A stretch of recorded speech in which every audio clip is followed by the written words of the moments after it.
Everyone, Mr. Tom. Do an update on one of the VermiBag Mammoths that I have.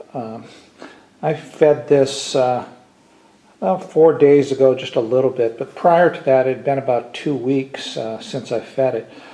So now I just fed this one side. I haven't been aggressively feeding this system like I was doing when I was testing it out, but the worm population is still really exploding in this thing. And what's kind of interesting is this is the area I've been feeding a little bit. And if you look at the other side, I haven't fed it on this side for at least 4 weeks probably. And the worms are still everywhere here. But look at how rich the very, very top of this system is. Almost all the paper is gone. There's a few pieces here and there. But super rich material, and the worms are still everywhere in this. I mean, just right underneath the surface here, anywhere I dig,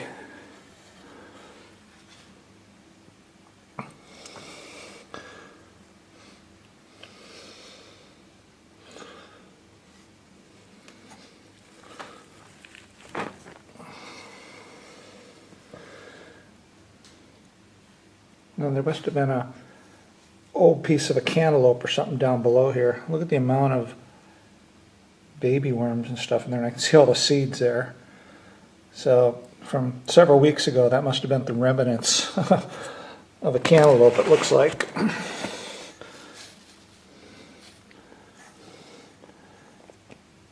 But this material is, I mean, it's ready. The stuff on the top is actually ready to harvest. It's so well worked over. So it would just be a matter of placing some feedings on the top here, bringing the worms right up the surface, and you know, I could probably harvest at least a couple 100 pounds, I bet you, out of this bag, because it is up. It's got to be 17 inches deep right now, at least, of this type of castings. So, but if you leave it long enough, I mean, the material is just worked over all the way to the surface. Now on the other side, again, I fed here about a week ago, and but again, the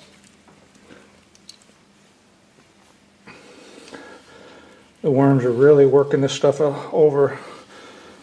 You know, nice worm ball there for sure. Looks like it was an apple or something.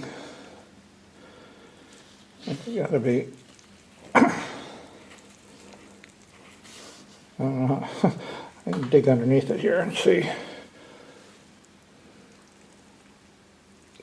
Yeah, a lot of worms there. They love the apples and pears. I think pears are almost their favorite, really. I think there might be a pear or something right here. Adjust the light a little bit. And see if I can pull up one of these, lift one of these pears up and just look underneath it. Yeah. Scoop up. See what that looks like there. So right underneath that pear, you know, the worms are, you can see they're all over it on the inside of it.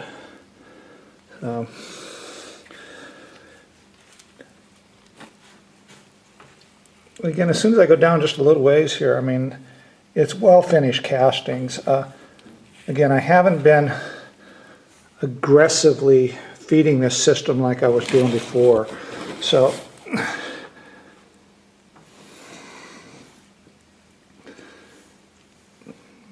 but the worms are doing well. You know, they don't seem like they're neglected, even though I haven't been feeding them that much. Occasionally I was gone for 2 weeks. The amount of babies, small juveniles in this clump here though, I mean, the worms are actually thriving. I am going to give it a big, huge feeding today, and I'm getting kind of lazy. Let me show you the food I'm going to give them. So how I get my scraps out of the kitchen, we have a separate little garbage can up there that is just for scraps. And as my wife cleans out the refrigerator and stuff that's going bad, or she makes juice or whatever, she throws it into the garbage sack that is our composting one. And what I've been doing lately is I just grab this bag just like this, take it down here, and I throw it in the deep freezer just like that. I don't do anything at all to it. Freeze it, and this has been frozen for about a week. And all I'm going to do now is just take this just like it is. Looks like there's peas in here that look pretty nasty. A lot of oranges, looks like. A potato, I'll go ahead and break it up a little bit. Anything that's solid, you got to break the skin on some of this stuff. But bananas, miscellaneous, paper towels, basil, some coffee grounds slightly. Again, lots of oranges and stuff.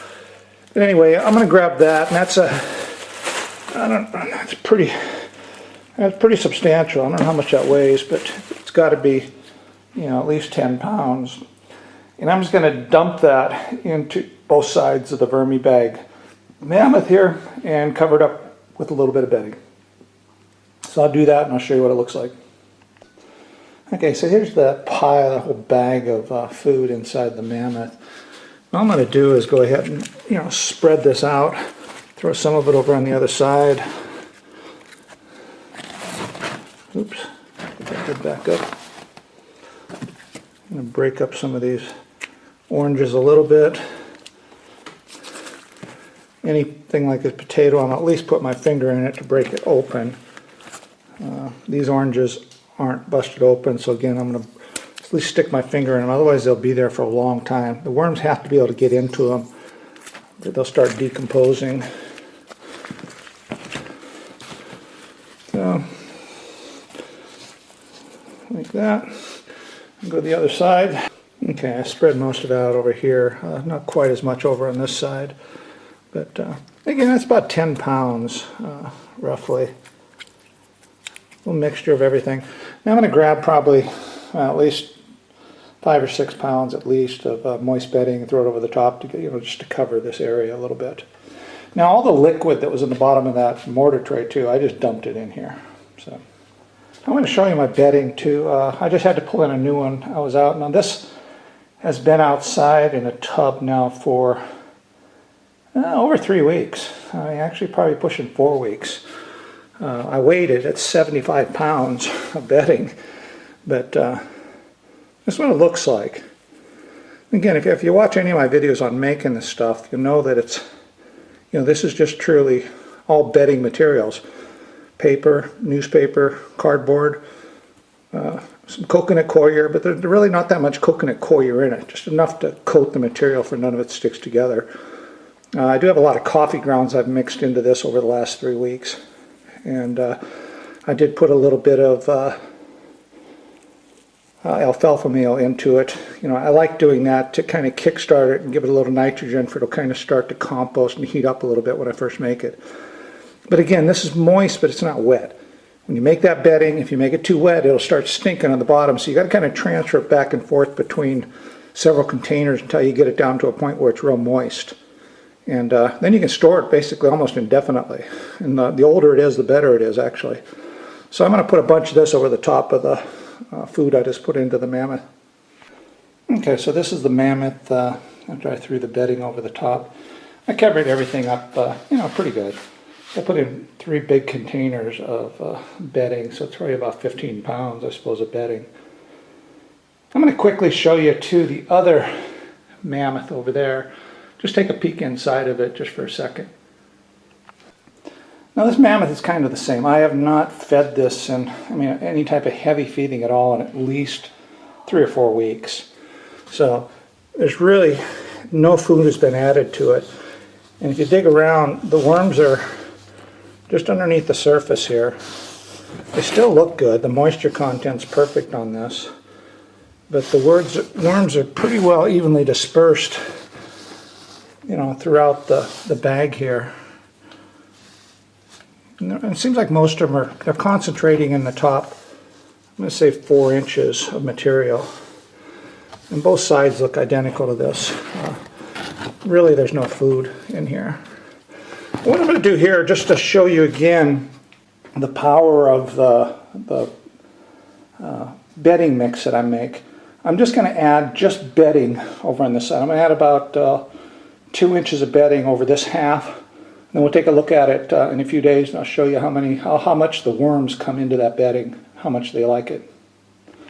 Okay, so I added about, I guess, an inch, roughly 1.5 inches, I suppose, of bedding just over this half of the bag.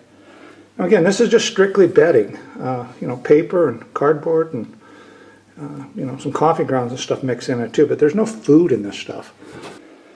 So I'll take a look at this in about a week, and I think you'll be amazed at how many worms come over into this bedding. So that's it for the updates on VermiBag Mammoths. So until next week, it's Tom. Ciao.